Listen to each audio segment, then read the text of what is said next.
the AZ Sports Podcast.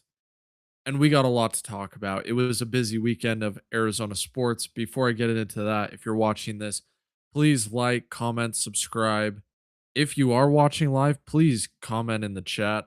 Love to build a chat community and interact with anyone and everyone who listens to this. So, big news. First of all, we hit 10 subscribers.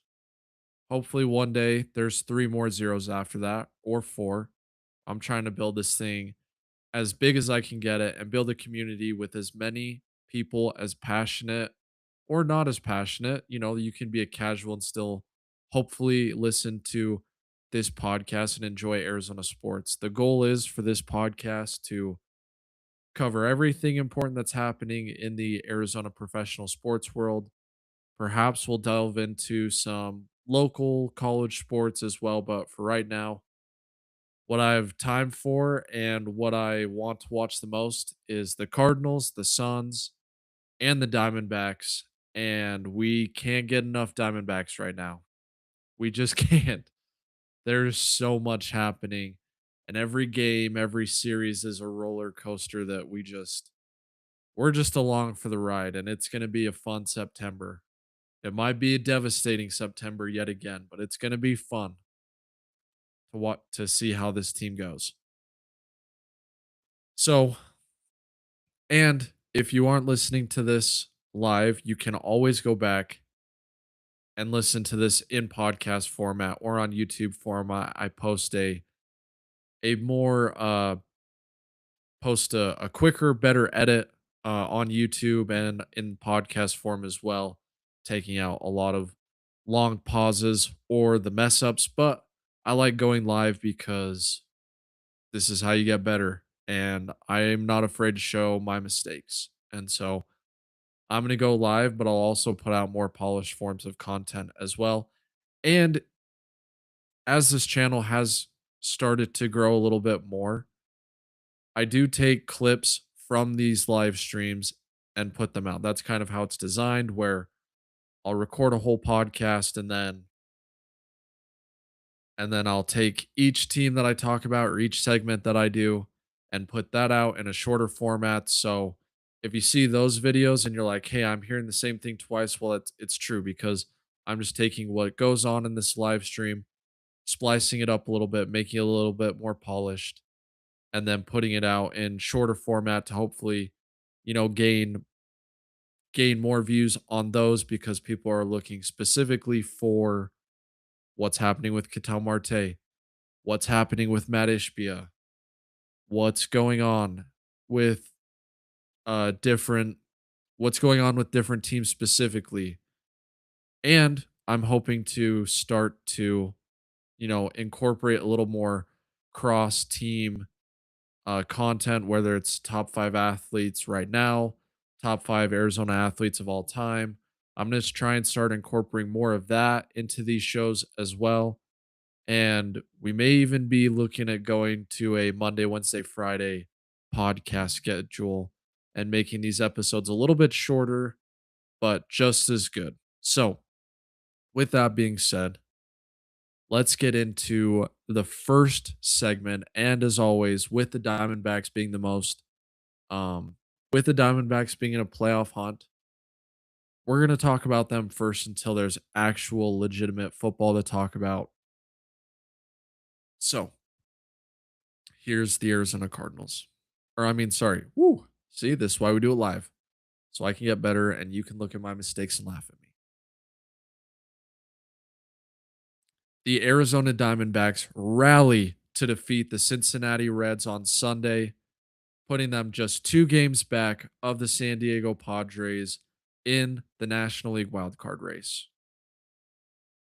But before we get to that, we have to talk Ketel Marte because this story refuses to die. And there's a few main contributors. One, the Arizona Diamondbacks won't let this story die. And the Arizona Diamondbacks made this a big deal in the first place. Two, Ketel Marte, obviously. He didn't show up for work a week ago. He went home on a flight from Boston.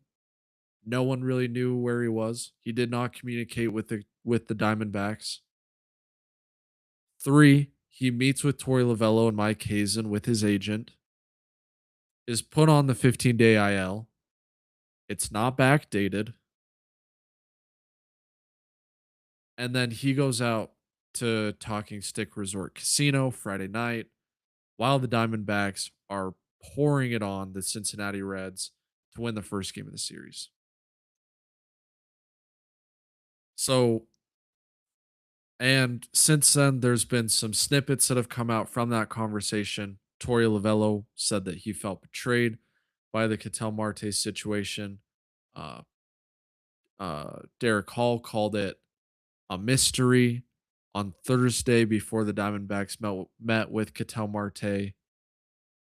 Players in the clubhouse ranged anywhere from Ketel's been a good teammate to me to Kevin Ginkel saying that the Diamondbacks are frustrated and that there's going to have to be an explanation or an apology or both. But this is so all I've covered all the facts before on different podcast episodes.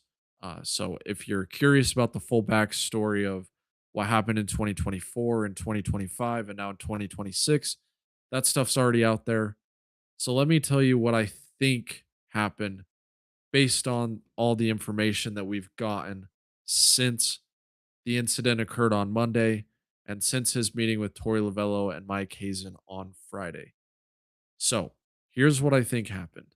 Ketel Marte hurt his knee earlier in the Brave series, and I believe had injured it or tweaked it, whatever you want to say, even a few games prior to that. It's been pretty clear that Ketel has been playing through stuff this season a lot more than he has in the past. And so I think Ketel wanted the day off for the first game of the series in Boston. The problem is that Nolan Arenado also needed a day off, and the Diamondbacks did not want to put him on the injured list. And the reason why that was a big issue is because that's your starting second baseman and your starting third baseman both wanting to take a rest day, but that leaves your roster pretty thin. That's two position players on the bench that you can't go to, and what if Tim Tawa or Ildemaro Vargas get injured? Then you can't bring in Jose Fernandez, who is on the taxi squad. You can't bring him in during the middle of the game. You have to wait until after the game to put someone on IL to bring in a guy like Jose Fernandez, who, by the way, helped them win the Boston series and contributed in the Red series. So he's been playing great. So I think there's that kind of lead up where Ketel and Nolan Arenado both need an off day probably. And Torey Lovullo says, "Hey, Ketel, I know you probably need an off day. I know your knee's bothering with you. We're gonna put you at DH. You're not gonna have to do much tonight." And Ketel says, "No, I can't DH tonight." And then he and Torey have a falling out. And so Ketel's personal issue, I guess, for lack of a better word, is that he and the manager or he in the front office, whoever is saying, "Hey, Ketel, we need you to play today." And he says, "Sorry, guys, I can't play." And so maybe the personal issue was just he was upset. He felt maybe Ketel Marte felt betrayed by Torey Lovullo.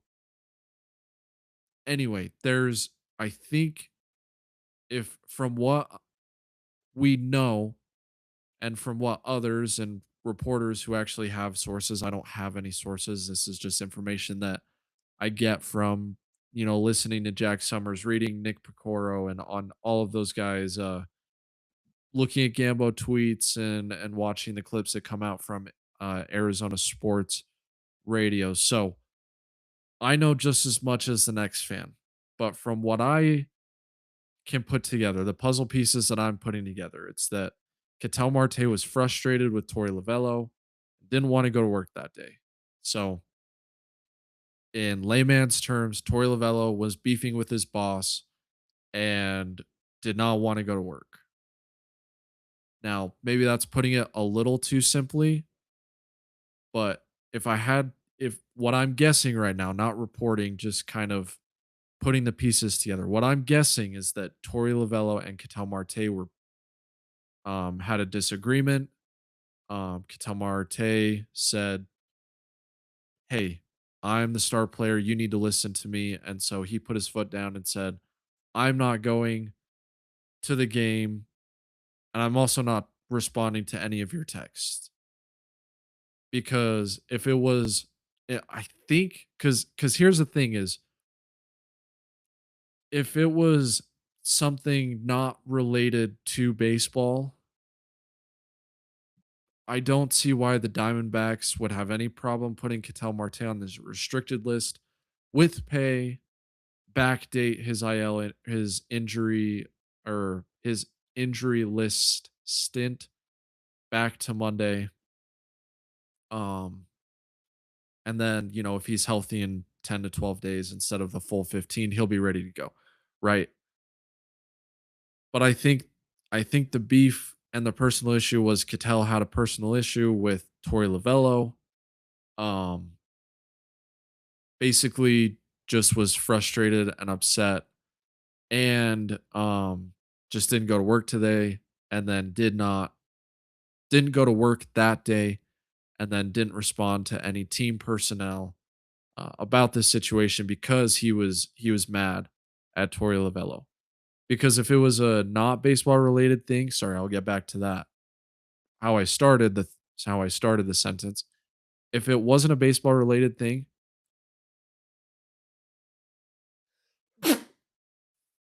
oh, gonna have to take that out in post, that's for sure. Um if it wasn't a baseball related thing, then why wouldn't Cattell have responded to the text he was getting from Derek Hall or Torey Lovullo? There was a rumor that went out that he wasn't responding to teammates either. Gabriel Moreno said that that wasn't true. But if I had to guess, he got quite a few messages. And if no one knew what was going on, then that means Cattell wasn't necessarily texting back. Or if he wasn't texting back in much detail. Or if he was texting back in detail, then those messages and what was said has definitely not been leaked or reported yet. So, from what I can gather, it was a baseball issue. And um, then he decided, hey, you know what? Like, after the game, he said, I'm just going to go home to Arizona and get it checked out. And then we can just go from there because this situation is a huge mess. Right. And then Diamondbacks have some time to cool off. They go meet with Marte. Torey says that they both said things that they needed to get off their chest, which I can, from what I think Torey's saying, is that, hey, Ketel and I had a disagreement. I felt betrayed. Ketel felt some type of way about me as in Torey Lovullo, and we tried to squash it in that meeting. And then I think that gets squashed. And then what happens next Friday night is after Ketel Marte is on the IL, he's doing his rehab. Then he goes out, probably probably the closest nice casino to his house. He goes out and has a night. And here's the thing: baseball players, if they're on the injured list, they usually get their work done early and then they're free to do what they want at night. They're not, it's not a weird thing that Ketel Marte wasn't at the ballpark. And it's probably good that he wasn't at the ballpark because I feel like with how this situation has been, I feel like him being in the locker room so close to the incident would probably only increase tension and increase the drama of this situation. So, no need for him to be at Chase Field watching his team against the Reds. Or if he is there, maybe he's up in a suite or in a box or, someplace away from cameras and the team. right? That's maybe best case scenario. Or he just goes home, watches the game at home. You're hoping for a bunch of things. And then I don't know if it was just incredibly bad PR judgment, if he was sending a message, if he just doesn't care. But Ketel Marte went to the casino, a very public place, while the team was playing, and was enjoying himself at the casino. And there's nothing wrong with a player in his free time enjoying himself at the casino. Now, could I question the judgment of that decision to say, hey, this whole story, like this has been front page news in Arizona for sure for the last week. And, outside of the corrupt Dodgers and maybe the Philadelphia Phillies insane win streak that they're on, I'm like the second or third biggest story in sports. I've kind of, sullied the good name of Ketel Marte. Definitely within baseball circles, I'm sure. I'm sure his trade value is as low as it's ever been, despite even, and that's not just because he's had a down year where I think he's been an 800 or above OPS hitter pretty much every season since 2020. So, yes, he's having a down year at the plate. He has been playing lots of baseball games, so that's been good to see. Um, but yeah, when my name is hot in the streets right now, to go out into public and just to, add more gasoline onto the fire, optically, it's not a good look, whatever the intention was. Whatever the intention was, it's optically not a good look for Marte. I feel like you'd want to, at least let things die down for a couple days. Or if you're going to go to the casino, go to the casino right after the Diamondbacks game, right before. I mean, s- maybe he just, went there from 5 to 8 and he left the casino like right after the Diamondbacks game started. I have no idea. I have no idea what Marte. I don't know all the details of Marte's happenings at the casino. And Torey Lovullo said after the game, if Marte is at work the next day, then we don't have a problem. And honestly, that's about the only approach you can take as a manager who seems to be right in Ketel Marte's crosshairs. If you want Ketel Marte to come back and finish the season strong and be engaged and feel supported, I think you have to support him right now, even if he puts you in a difficult situation like that.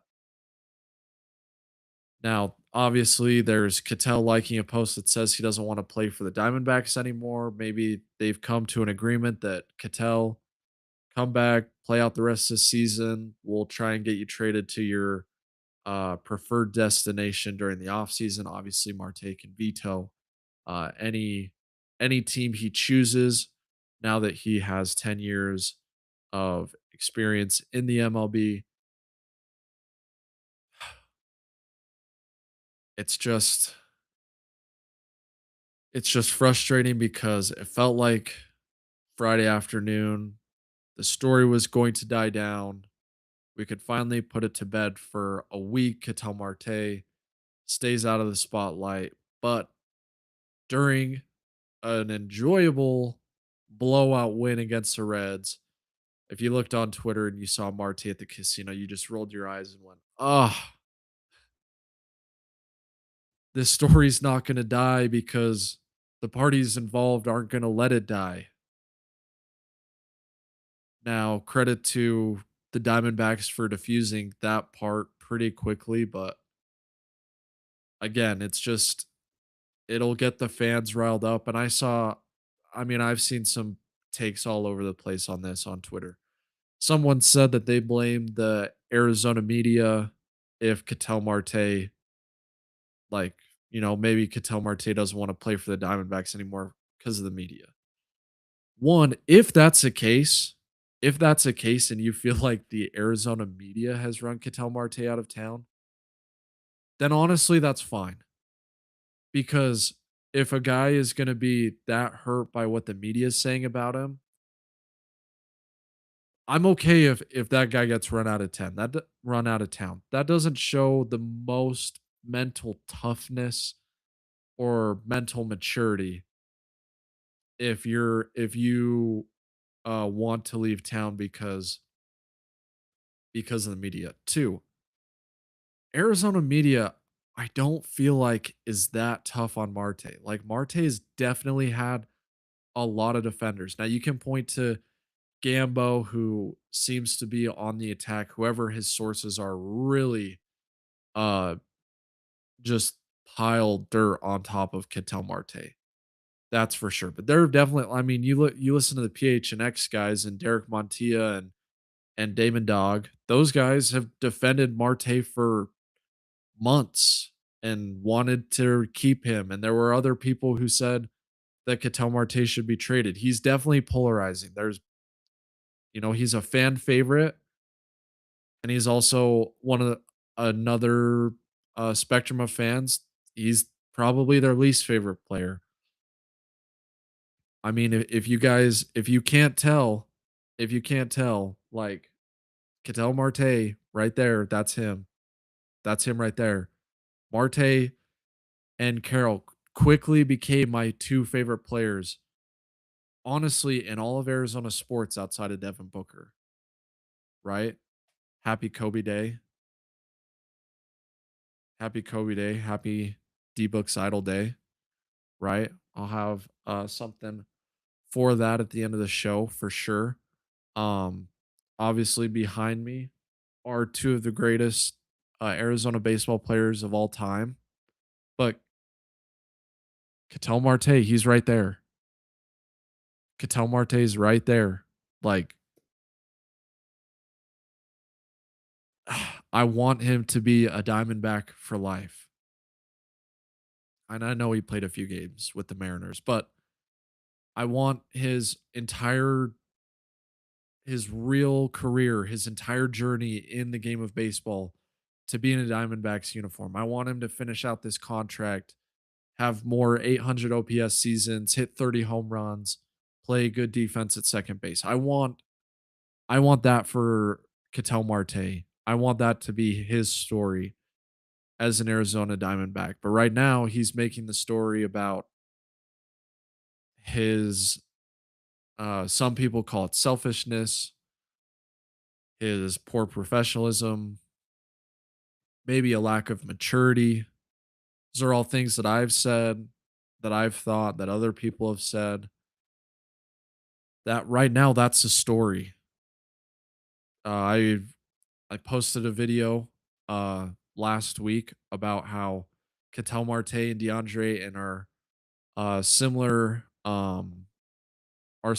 Arizona sports villains right now, because both of these guys, you can point to specific instances in their career where they've caused their teams to go off the rails, to fall apart. These guys haven't come through in the biggest situations. When their team needed them the most, they weren't there.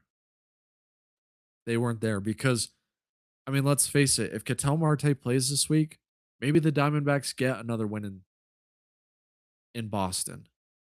Maybe the Diamondbacks sweep the Reds, right? Merrill Kelly, Mitch Bratt, Michael Soroka, all those guys had poor pitching for performances. I'm not going to put that on Ketel Marte too. I feel like that's just overly piling on. But maybe his bat in the lineup just helps the Diamondbacks stay in some of these games more. Maybe they have better first innings with his bat in the lineup. It's frustrating because the story just refuses to die. It refuses to die. I'm hoping that I'm hoping that uh we can go a week without talking Ketel Marte again. I hope. So let's get to the on the field stuff now, which is first, Diamondbacks beat the Reds on Friday 9-0. It, it was kind of cathartic, honestly, because of everything that had happened. And we were wondering, like, hey, Diamondbacks lost 2 out of 3 against the Red Sox. We need to come in and hopefully sweep, but at least have a productive series against the Reds. And on Friday, everything went right. Rodriguez threw 5 and 2/3 scoreless innings. We saw Jordan Lawlar hit his second home run of the season, a 2-run home run. It seemed like he took a minute to get back from returning from injury, but against the Reds on Friday, he kind of broke through that. Diamondbacks looked like they were in full control, and the lifeless Reds maybe weren't going to be that much of a threat for the Diamondbacks for the rest of the series. But that changed because the Reds went on to dominate the rest of the series until the 7th inning in the rubber match on Sunday. But first on Saturday, the Reds won 11-5. They got to Michael Soroka early, and then Litell came in and um, Littell came in and gave up a lot of hits and gave up a lot of runs. Now, down 4-0, some people argued, oh, you shouldn't have put Littell in that spot. I can go either way. Do I wish the Diamondbacks on Saturday had at least tried to, thrown in a high leverage guy, Ginkle, a Juan Murillo, a um, I don't know,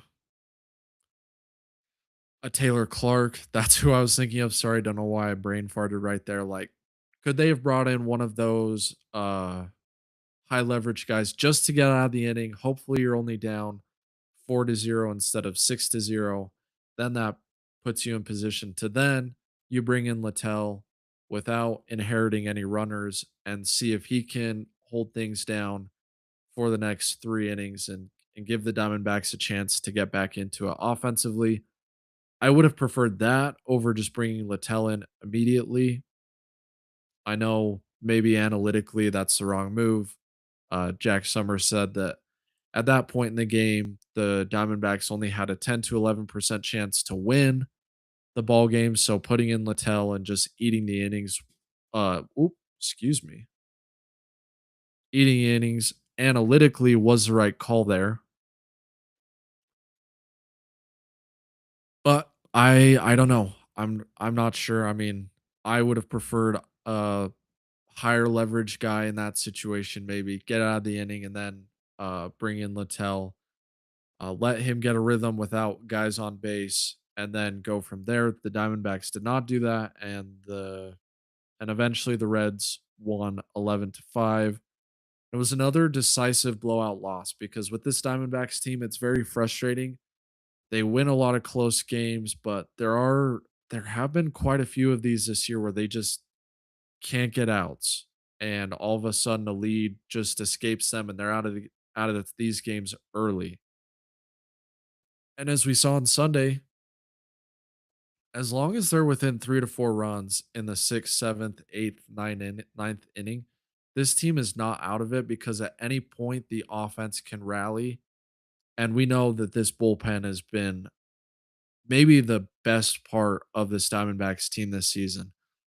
So if you can get it into a high leverage situation, you know that the bullpen is going to come in and hold teams where they're at for the most part. Like this bullpen that the Diamondbacks have is really great. You look at Juan Murillo and Brandon Garcia and Taylor Clark and Kevin Ginkle and I mean Gerardo Carrillo got called up. Like a lot of these guys have sub 2 ERAs. I know Ginkle's is a little bit higher than that.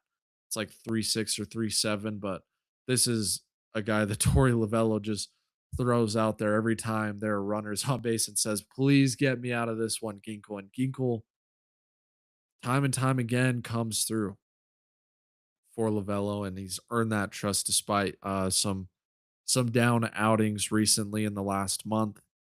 Um, but we know that this Diamondbacks bullpen is going to be fantastic.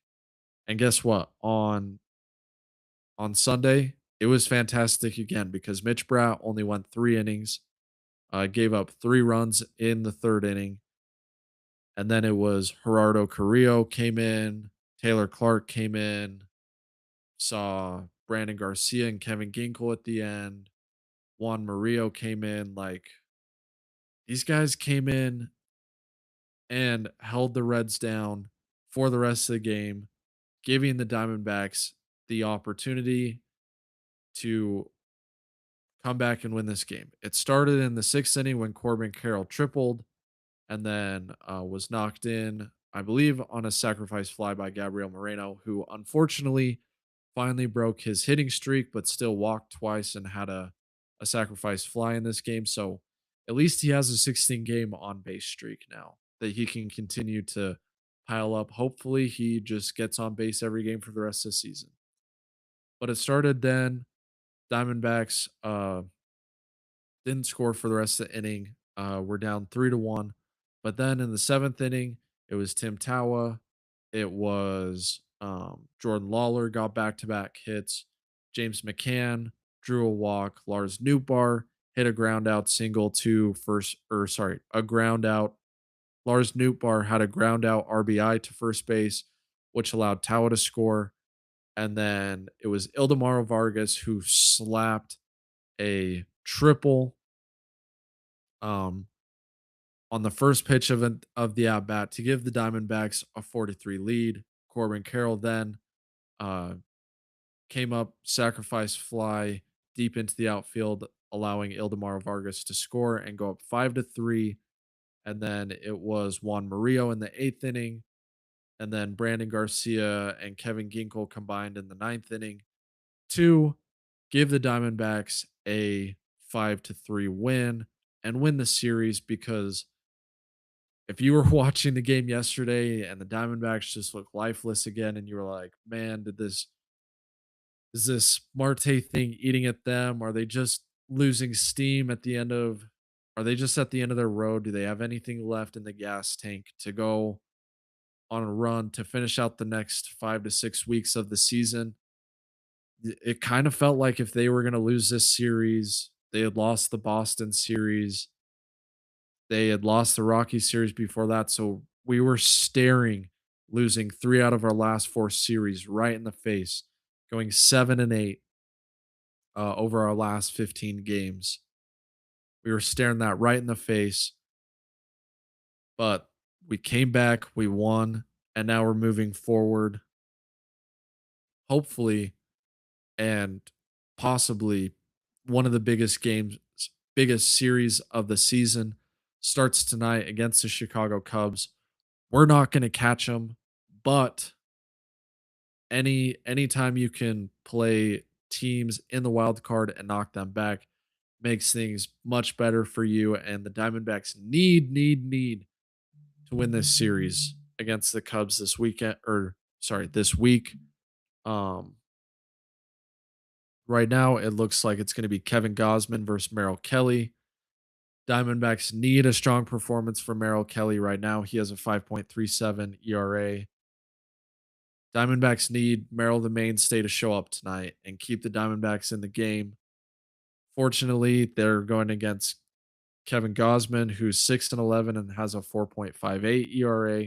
So, not exactly an ace that the Diamondbacks are facing tonight, but it is a right-handed pitcher who the Diamondbacks have traditionally struggled against this season. So look for Lars Nootbaar to hopefully have a big game. And if he has a big game, then the Diamondbacks should be in a good position to win, so long as Merrill Kelly doesn't give up 5-6 runs in low innings tonight. Game two, we have a recent acquisition for the Chicago Cubs, Clay Holmes. versus Brandon Fott. Brandon Fott, outside of his performance against Boston, has been lights out since coming back from AAA on June 30th. We know the Brandon Fott story. Hopefully that Red Sox game was just a blip and he continues to get back to attacking the zone, which he did against Boston. I mean, the 3-run home run was a changeup below the zone. So it wasn't exactly like he just served up a meatball middle of the plate either. So hopefully Brandon Fott can continue to shove. And I feel good about the Diamondbacks winning that game. I don't know if the Diamondbacks are going to win the game tonight on Monday against Kevin Gosman. So I feel like we're looking at another game 3 rubber match where the Diamondbacks are going to have to beat Matthew Boyd, who earned a quality start against Arizona earlier this season, allowing 2 runs in 6 innings. And the Diamondbacks have Eduardo Rodriguez on the mound. Right now, with how this starting rotation looks, with Michael Soroka going back to the injured list, you need Eduardo Rodriguez and Brandon Fott to one, pitch well, and two, you have to win the games that they pitch in. If not, it makes it that much harder because you're relying on guys like Mitch Bratt, Merrill Kelly, maybe Jose Cabrera comes back up, maybe Cole Drake comes back up. Maybe they just say, hey, Dre Jameson and Gerardo Carrillo, you're our like tandem starters. We're gonna need like 5 innings, 4 to 5 innings between the two of you guys at some point this week. Hopefully, the it hopefully the Diamondbacks can get some starting pitchers to play well, like Kelly and Bratt.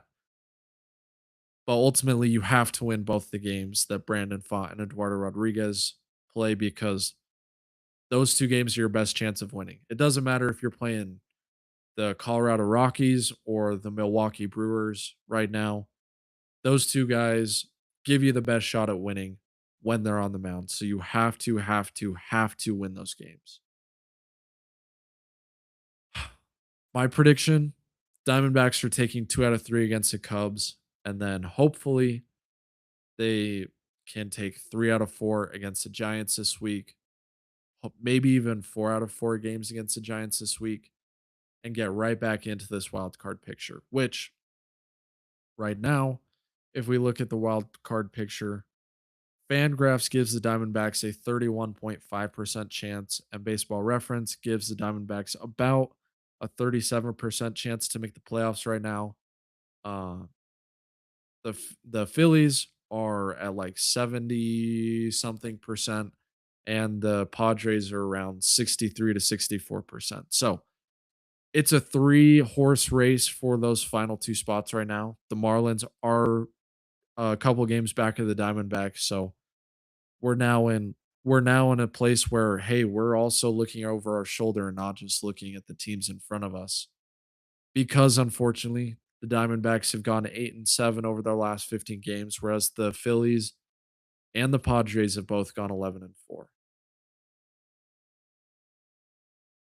3 of those games that the Phillies ones were against the Brewers, or I mean, sorry, the Padres swept a series against the Brewers. That really hurt because you needed the Padres need to lose games against good teams and also hopefully against bad teams, but that just didn't happen. And so you pointed that series right there. And then the Diamondbacks losing 2 out of 3 against the Rockies. And you look at them not sweeping the Reds. You look at them uh, putting up pretty dreadful performances against Boston, um, or not getting a sweep over the Braves, who aren't playing very well right now. And you just look at these games where you're a game or 2 away and could be right in this thing with the Padres and with the Phillies, but unfortunately, Diamondbacks just haven't been playing their best baseball over the last 15 games. With that being said, there is some hope that the Diamondbacks could go on a run in September because while Michael Soroka is on the injured list, it's hopeful that he'll be back quickly.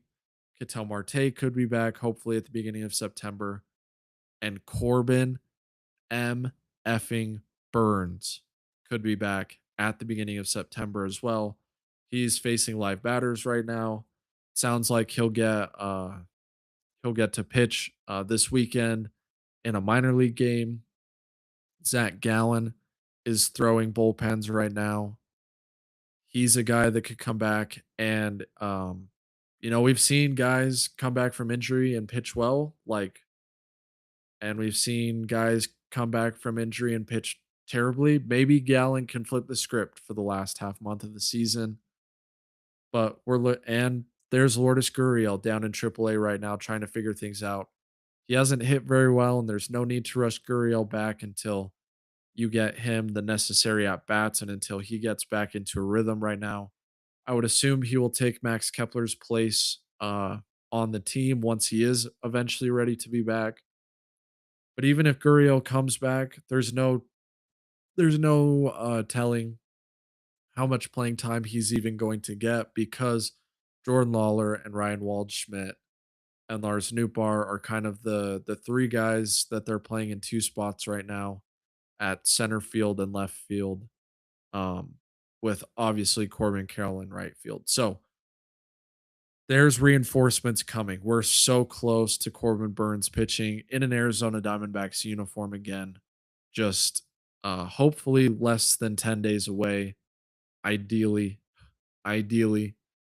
And then if Soroka can come back in September and Ryan Nelson can come back eventually, maybe you're looking at a team that can win 10 of their last 12 games and electrify the baseball world and uh come back and kamikaze the Padres at the very end of the season. Maybe.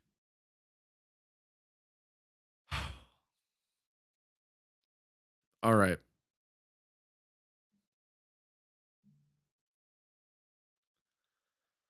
All right. That was our baseball talk. That was talking baseball. That was talking snakes. Talking snacks. I want to talk some snacks, that's for sure. All right. If Let's get to the Cardinals. All right.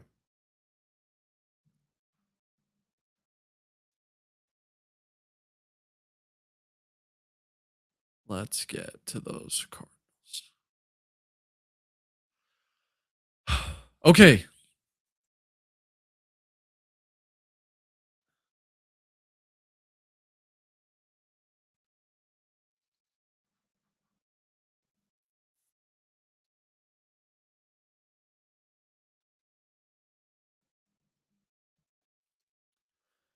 All right.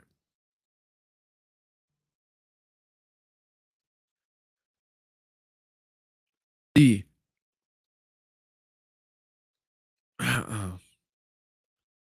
the Arizona Cardinals lost 34-13 to the Dallas Cowboys on Saturday night. And the main issue that this Cardinals team had on Saturday and is going to have the entire season starts and maybe ends with defensive coordinator Nick Rallis. Now let's get into the stats. The Cardinals allowed the Cowboys to score 34 points. Joe Milton looked like a Hall of Fame quarterback. He was 9 of 13 for 179 yards and 2 touchdowns. And while he looked good, a lot of it was just receivers getting open. We saw we saw Camden Brown have 2 receptions for 77 yards. One of those was a 70-yard almost touchdown. We saw Jonathan Mingo have a 53-yard catch. We saw Zach Kuntz have um, have a 25-yard reception. We saw tight end Luke Schoonmaker have a 19-yard reception. So it was a lot of explosive plays, and you only get that many explosive plays when you have guys running wide open all over the field. Now, you also had Jaden Blue have 15 carries and have a rush for 15 yards. Malik Davis had a 13-yard rush. You had Phil Maffa have a 15-yard rush. So the Diamondbacks gave up, or sorry, the the Arizona Cardinals gave up a lot of explosive plays to the Cowboys' second string guys. Now, were we playing Buda Baker and Will Johnson and all of those guys? No. But we did have quite a few of R2s playing, which is not something that we should be excited about. Like we had Keetrell Clark playing, we had Sean Murphy Bunting playing, we had um we had Dadrian Taylor Demerson playing who got hurt. We had Cody Simon playing, we had Denzel Burke playing, Darius Robinson got some snaps. Um, you know, BJ Ojulari played a little bit as well. We saw Eku Leota, who's likely to make the roster. We saw him playing. Keaton Crawford as well. Like the Cardinals played a lot of their twos, and even a couple of these guys might be ones. Like Denzel Burke might be our starting corner. We um Andrew Billings might be our starting nose tackle. Darius Robinson might be a starting tackle, defensive tackle as well. So there's a lot to be concerned about for this Arizona Cardinals defense, which also gave up over 30 points to the which also gave up 33 points to the Panthers. Now, obviously, this is preseason, so we're not seeing the fully formed version of this defense. And they only gave up 14 points to the Raiders, but the Ravens did score, I believe, on their first two touchdown drives. And speaking of this Cowboys game, if the Cowboys convert on 4th and 1, this game is even uglier. This game might be a 41-13 bloodbath. Bloodbath.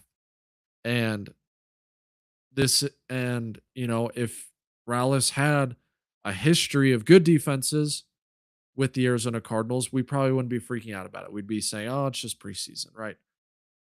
But here's what Rallis has done with the Cardinals defense the last 3 seasons: 28.7 points per game, which ranked 29th in the NFL.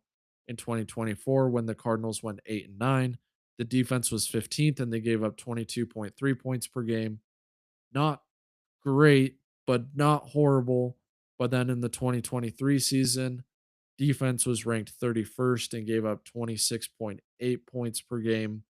They had a record of 4-13. So defense has been quite the struggle for Rallis. A lot of people, myself included, were surprised that Rallis was retained. Now, the argument, I guess, at the time, if you were thinking positively about it, was, hey, there will be some continuity, which will help the defense. Maybe all the guys when they get back and healthy, they'll be able to finally play Nick Rallis' system and buy in. But from what we've seen in preseason so far, it doesn't look like this Cardinals defense is going to be very good. Who knows if this Cardinals defense is that talented? I don't think it's super talented. You can look at Buda Baker, top 100 player, obviously. You can look at Will Johnson and say, hey, hopefully you're a one cornerback in the NFL going forward in your career. You can look at Walter Nolan and say, man, this guy should be a Pro Bowl player, could be an all pro one day. But you look at a lot and Josh Sweat. Let's not forget about Josh Sweat, who is on the pup list. Hopefully he returns. Maybe he gets traded. I'm not sure. But you look at a lot of other players on this team, and there's not a bevy of talent on the defensive side of the football. And to go along with that, even if there was, I don't know if they'd get maximized by Nick Rallis. So if there is a coach on the staff that's going to get fired at some point mid-season, it's going to be Nick Rallis, because I think that this Cardinals defense is doomed. I think I would say there's probably no way they finish higher than 27th this season in scoring defense. Now, some of those metrics can kind of get skewed. If you have high turnover, if the Cardinals are a high turnover team this year and Brissett or Minshew or Becker out there throwing interceptions and the Cardinals are defending a bunch of short fields, like that makes your scoring defense way worse. It does. And there's other stats we can look at, and maybe on another episode I'll do a deep dive. But we're 50 minutes into this podcast, so it's not worth boring you with the nitty gritty details right now. Other than to say,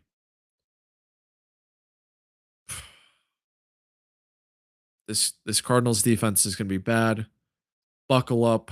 If the Cardinals are going to win games this year, it's because their offensive skill position players are awesome. It means Marvin Harrison takes a step. It means Michael Wilson is consistent. It means Jay McBride is again the best tight end in football. And it means that the running back room of Jeremiah Love, James Conner, and Tyler Algier is really stinking good, and the offensive line is good enough. If the Cardinals are winning games, that's why. It's not going to be because they're holding teams to 14 points and scoring 17. It's going to be because the Cardinals are scoring 30 to 35 points and hanging on for dear life as the other team only scores 28 to 31. It's probably unlikely. And if I had to if I had to guess what the Cardinals are going to do this season, um, let's look at their schedule real quick right now. They play the Chargers. That could be a team that puts up a lot of points on the Cardinals. Seahawks, that could be a team that puts up a lot of points. 49ers. Don't know if they'll put up a lot of points, but I do think that they could be pretty efficient against this defense. Giants, not sure. Lions could really rack up some points. Then you play at the Rams. If Nick Rallis gives up a 40 spot to the Lions, gets dominated by the Seahawks and the 49ers, and maybe even the Chargers, we're looking at Nick Rallis as getting fired perhaps after that Lions game or after playing at the Rams in October. So if I had to guess, I'm circling that Rams game and saying, hey, let's evaluate where the defense is at right now. And if it's bad, I think that means Nick Rallis is gone. And I won't feel bad about saying goodbye. And hopefully, Mike LaFleur and whoever the next GM of the Arizona Cardinals is at the end of the season can find a good defensive coordinator and and we can draft some good defensive talent. We can get some talent to sign in free agency and turn this defense around going forward for the future, but it's not going to be anytime soon, or at least anytime this season. Okay, let's get to the Phoenix Suns portion of the podcast.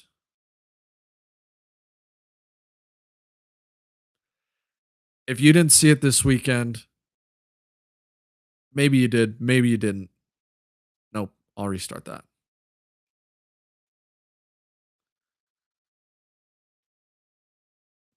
3, 2, 1, go. Tyrese Haliburton brought up one of the most painful draft decisions of Phoenix Suns history over the last week because he said he wanted to be a Phoenix Sun.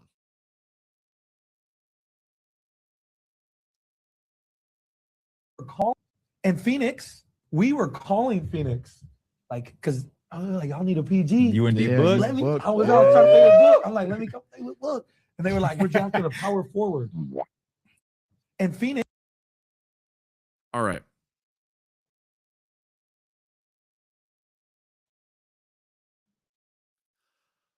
All right. So here's what we know about that draft. Tyrese Haliburton was projected to be a top 5-ish and was looked at as perhaps a top 5 to 10-ish talent in the draft. Then Haliburton fell. Phoenix was at 10. Maybe they thought Haliburton is going to get drafted way higher than where we're at, and we're not that interested in trading up for him. But then he fell. And instead of doing what good teams do, which is drafting the best player available regardless of fit, the Phoenix Suns drafted um Jalen Smith, power forward out of Maryland, to hopefully one day be the starting power forward or backup center alongside DeAndre.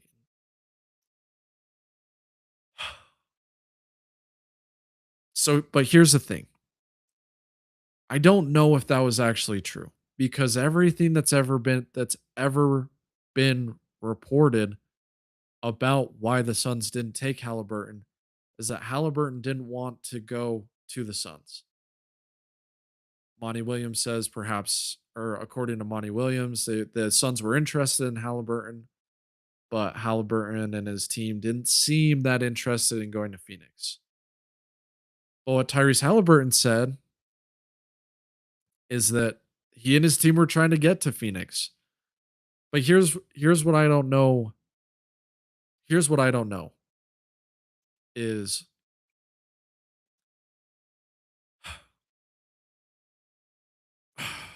that's so frustrating.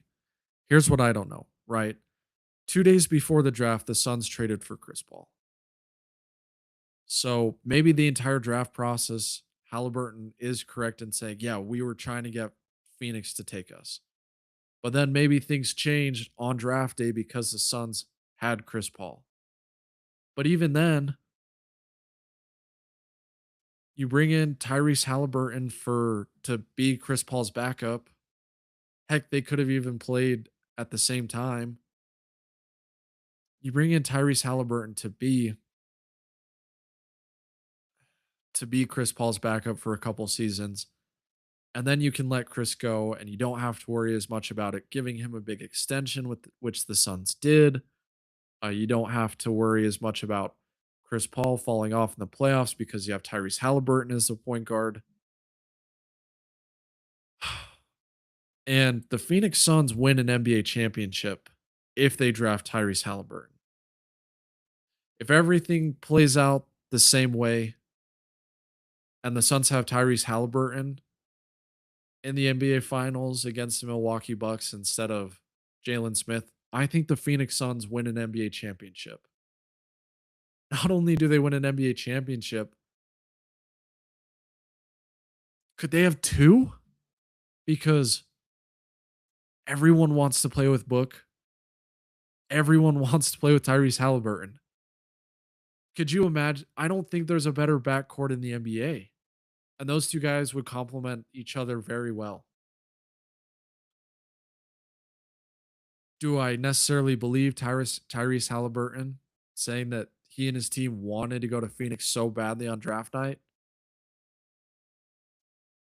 He said it, so I guess I have to take him at his word, but I believe 60% of me believes it. 40% of me thinks he's, just saying that so that he doesn't, trash on another team, right? Maybe he wanted it, but his agent didn't think it was a good idea, so he kind of put the kibosh on him going to Phoenix. But there's so many what ifs in recent Phoenix Suns draft history, and they're all super painful. But this one might be the worst because it was so clearly obvious that Tyrese was the best prospect available in that 2020 draft.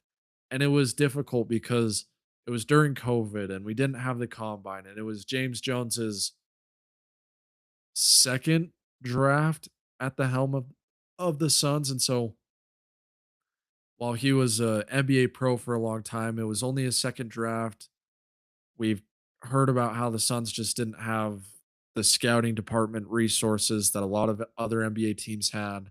So maybe they just had a couple guys that were out on Tyrese Haliburton. Maybe they just didn't like the jump shot, didn't think it would translate an NBA level. I don't know why the Suns didn't take Tyrese Haliburton. But in the moment, they should have taken him. I think that was pretty I think that was pretty much accepted among at least NBA media. NBA media loved Tyrese Haliburton. I mean, Bill Simmons, given I think Bill Simmons would have given up one of his two children to have Tyrese Haliburton play on the Boston Celtics. There were notable people who were in love with Tyrese Haliburton, but the Suns were one of them. And it's one of the many decisions that they've made over the last decade that is going to haunt this franchise for the next 10 years. Because Tyrese Haliburton, is he going to win a championship in Indiana? I don't know, but if he was on the Phoenix Suns in 2020, they would have at least one NBA championship. Phoenix Suns would have at least one NBA championship if they had Tyrese Haliburton.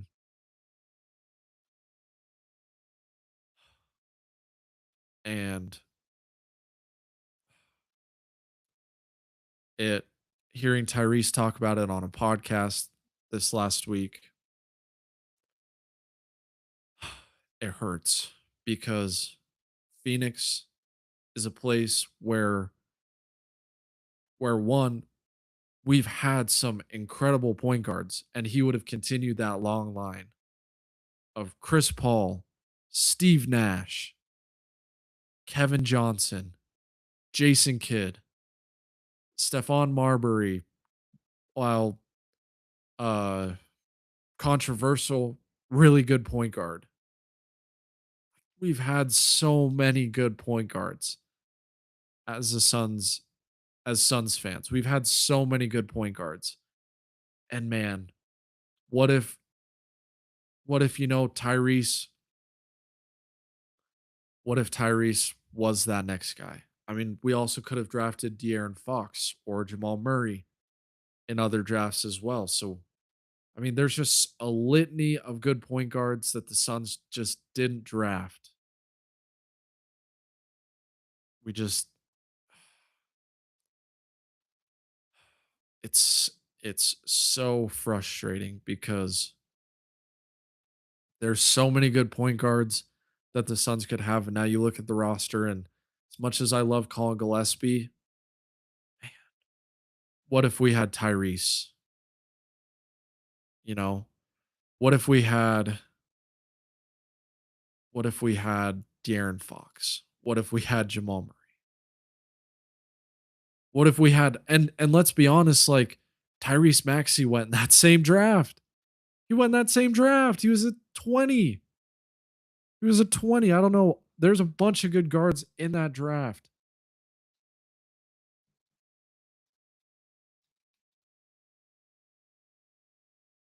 So many, so many good guards. I mean, Tyrese,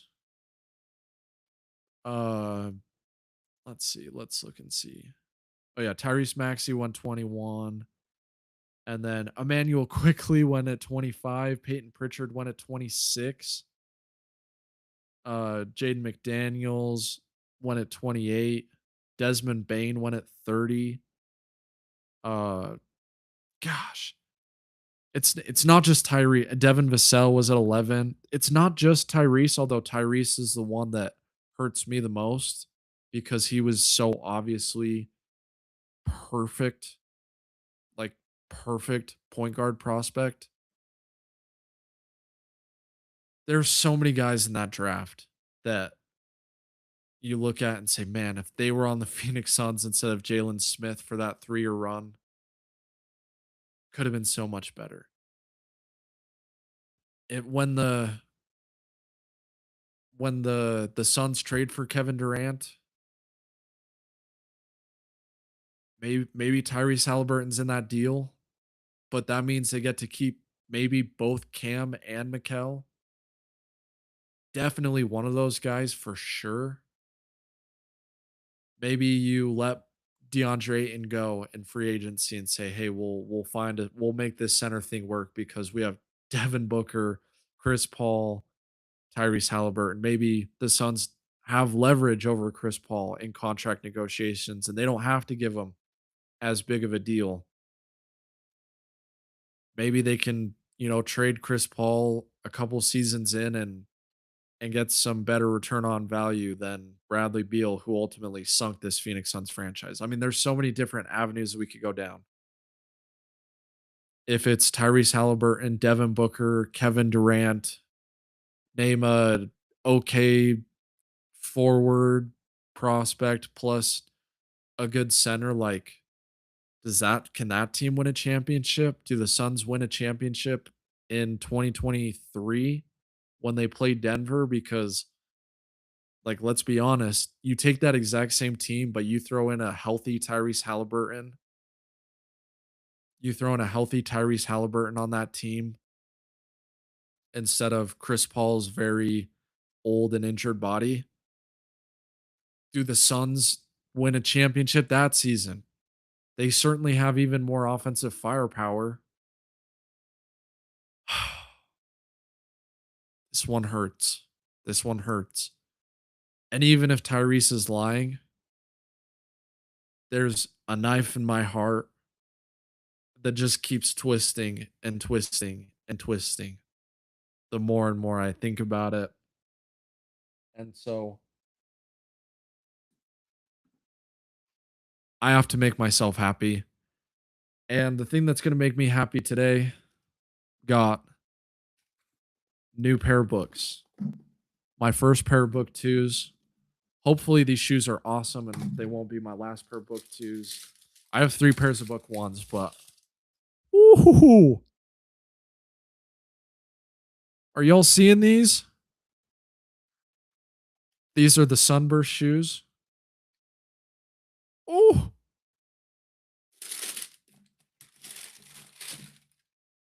Oh, baby.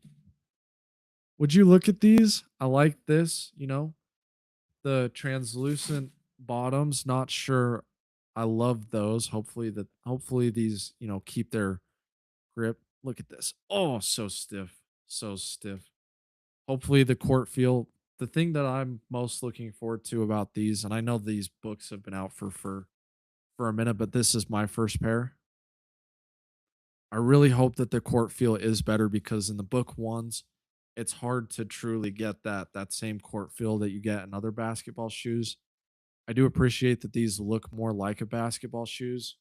Look more like a basketball shoe, I should say. Um the fact that they look pretty similar to Kobe Protro's and what Book's played in for most of his career, that's really good. Oh, look at these. Look at these. It's going to be a good week. I'm going to get into the gym, get some shots up, work on my game. You know what it is. Probably just going to wear them every time I podcast for a little while too, just because they're so sick. And how can you not feel good in a new pair of books? So, thank you for watching this live stream. Or if you're listening to this in podcast form, thank you for listening. Please like and subscribe or leave a review and follow the show wherever you can. If you watch some of these videos on Instagram, please go subscribe on Apple Podcasts or Spotify. If you're listening, please go to YouTube and show us some support there. I'm gonna start posting more social media things. Can't wait to see what I can do in these bad boys, which someone who probably has like a 25-inch vertical right now. There's not a whole lot I'm going to be able to do in these, but I'm going to feel like the man in these shoes. So, thank you for watching. I'll see you next time on the AZ Sports Podcast.